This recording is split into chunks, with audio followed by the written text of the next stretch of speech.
Welcome back, and moving on to our second segment for today. And this time, as we mentioned in the beginning, we are talking about one of the interesting forums. We used to talk about many of these forums before. This time we have the 12th session of the forum that was organized by the Egyptian Association for Mashrabiyya and Arabesque Arts, and it was held actually at the Museum of Islamic Art, taking place from the 23rd till the 25th of April 2024. So just allow me to welcome our guests today. We have, of course, Dr. Mohamed Deeb, President of the Egyptian Association of Arabesque and Mashrabiyya Arts. Good morning, Doctor. Welcome. And also chemist Dr. Saeed, a former advisor to the Malaysian Ministry of Culture, expert in Islamic wooden arts. Good morning, Doctor. Good morning. So first of all, I'd like to talk more about the forum. Tell us more about this 12th session and how we can say it is different from the previous ones. Yes, actually, we have this decision of our committee because we find that there is many decorations and many monuments which it is present in Egypt, and it has an Asian pattern. So not only of that, we have also the painting artist and all of that.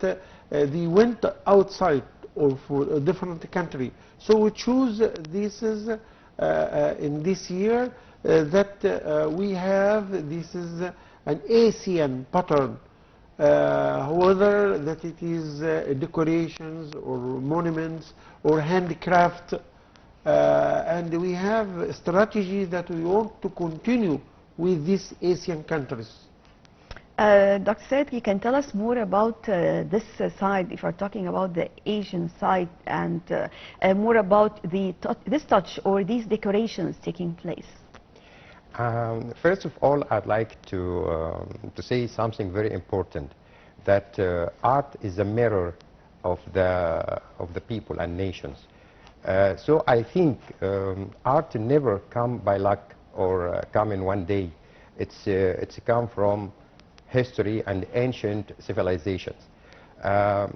So, for example, here in Egypt we have a great civilization, ancient Egyptian civilization, because we are living beside the river, and any source of water, there are a great civilization around it.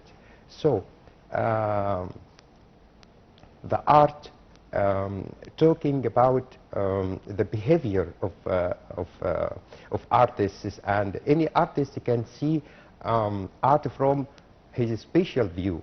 For example, we have here lotus flower. Lotus flower, it is Egyptian flower, also in Chinese and everywhere. But the Egyptian artist mention it and make some designs of very beautiful in all the monuments in lotus flower. We can see this taste actually worldwide. I mean, whenever we travel to different countries, we can see this style of the Mashrabiyya, of the Egyptian style in many of their buildings, which show how much they are affected. And of course, the people who are working for this awareness, they are working very, I can say, just exerting effort in promoting more awareness when it comes to our arts in general. So, talking about the recommendations, for example, about this session and how we can take benefit and build on. Actually, the recommendations come from through the young people, and we have inviting many universities and many schools who they are have participation with us. The most important thing, you know, that the Islamic civilization, which they are went for all of these Asian countries, they are spread to them, and we are taking from them also the native art and the native expansions of them. So the most important thing, which as you said, that we have here monuments which it is present in the Cairo and different governorate, like that Qasr al-Barun, like that متحف البيت الكارتلية, All of these, they have already an Asian pattern. And the most important thing of the young people, they must see and they can input for their culture and their expansion. How they can benefit? Yes, it can benefit in making a good relationship between this, our Egypt, and other countries, whatever outside abroad, or when these people, when they come as a tourist, they will be very happy if they are visit here in countries. The first thing. Second thing, we have an extension of the handicraft. You know, the handicraft of these countries, they are very have more advanced. So we are putting that we wanted to put this in our graphic, in our modern graphic, to modernize our handicraft and our Egyptian handicraft. Number three, we can make a good relationship, international relationship with these countries, with Egypt, to make some sort of week and tourist week. So this will be the future. Well, of course, when we talk about arts, we describe it as the most important, the most powerful, the first soft power ever. And from here, talking again about promoting awareness, mingling cultures, and taking benefit of this, let me ask, when it comes, for example, to the Asian countries, yes, they are very much interested in our culture in Egypt in general. And talking about these events taking place, how can we take benefit of these events as to promote more and more?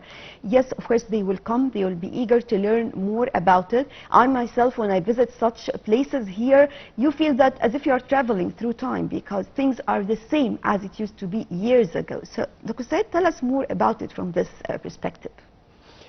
I think one of the important things happened to me when I was in Malaysia. Malaysia is its Asian country, and they have very nice and beautiful handcrafts, especially in carving on the wood. So the designer of Oxford for Islamic Studies dedicated me to do the woodwork in Malaysia. So when I'm talking with the manager there and the architect, Dato Kamal Zaharin, he's a general contractor. So I'm talking with him about Islamic art. Not Arabic art, because Islamic art is more global than Arabic art, and Arabic art, it's a part of Islamic art. So they have many designs about carving. So he suggests we have to do something, carry the name of Malaysia, and also carry some of the experiments from the Middle East, especially in Egypt, because we are very clever in wooden art work. So he suggests to put the Malaysian flower, it called it Punaraya, with a geometric unit.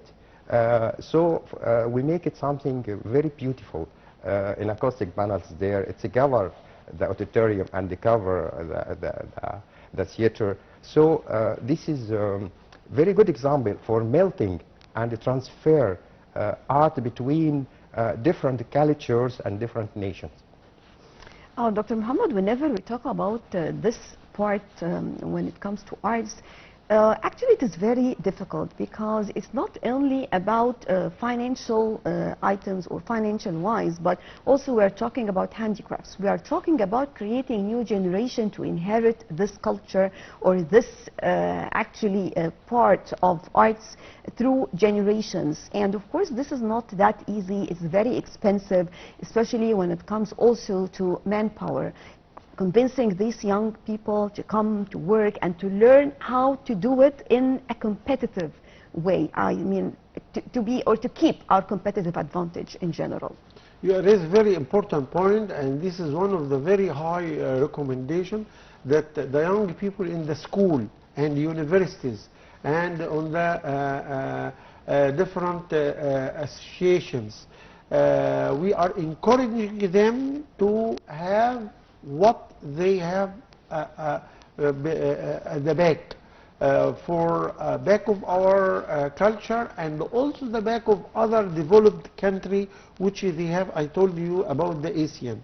So you know that the handicrafts have a specialized, and they have like Serma, like That's why I believe you need to just to provide more incentives, because to just convince the young people, also you have to provide something more for them, because of course they are looking for the economic status. What are they going to gain? What are they going to learn? And you're talking about fine arts. It's a big challenge. Why it's a big challenge? Because I think this situation start from 100 years ago, I think, because our traditional art, the old generation always they used to teach the young generation, and the young generation at that time they have a time and they are more patient to learn, because this kind of artists need a lot of time, little of training and practice. But I think now it's very complicated, because this kind of fine arts in the market, the only demanded by the niche market, and the people they already like to have something about history or something artificial. But as a normal, I think if we use the modern technology, can help us to training and make a good program to reactive the old traditional art to the younger generation, I think it will be better using the AI or using some technological school, because now I think it's different than before. Well, actually, yes, I was just going also to mention the impact of the modern technology in this sector as well. If this was tackled also during the forum, or we are going to have more plans for this part in particular. You know that the very important, it is very important point, which it is modern graphic. The modern graphic, which it is, I said that you must have your background, and then you have more improvised using the modern technique. So one of the very high recommendation for the school children and for universities students and for the different location, that we can motivation them to visit all of these landmarks, to visit all of this museum, and they can have feedback first. Second, we have a more challenge and more connections with different centers in these countries which I told you, so we can improve our traditional handicraft, and we have a modernized, like for example the modern photographic, which they have a very high technique for the intelligence computers and the intelligence, all of that. This will improve our handicraft and improve our minds with keeping our Egyptian identity, traditional in our heart. Dr. Saeed, when we talk about other countries participating, or as we have seen the participation or support of the Asian countries with Egypt, especially in this event that we are talking about, what is the impact of this on this kind of arts? I mean, and how can you open the way for more people coming to join this part? I mean, can we open for also different embassies making more chances for the young people to learn more, because usually they love, of course, also the concept of traveling, of if you are going to work on using the IT, of course you have the background and you have to see the beauty of things so as to create something as well. Very good that you are mentioning this point, especially in that time, because you know that traveling before it was very easy, and I think after the pandemic and a lot of countries locked down, and this make a big change for the world economy, and art and exhibitions need establishment and need stable in environment as a general. This kind of activities, I think it's very important for Egypt because we have a great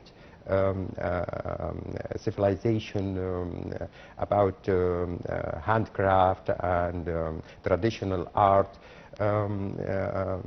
History say that the Egyptian artists or Egyptian worker and all over of the world has a special touch for different kinds of architect and motivations, and so I think if this kind of seminars and it will open a gate to cooperate with the other cultures and melting together to show what we have and what the other have and what the other need and what we need. So in the end, art, we are a human race. That's why UNESCO say any art in all over the world, not only especially for the country, which is the belong art, it's a human activity. So I think it's very important, this kind of Right. Dr. Mohamed Deeb, President of the Egyptian Association of Arabesque and Mashrabiya Arts, thank you very much for joining us. And of course, chemist Dr. Saeed Saeed, former advisor to the Malaysian Ministry of Culture, expert in Islamic wooden arts. Thanks very much for joining us.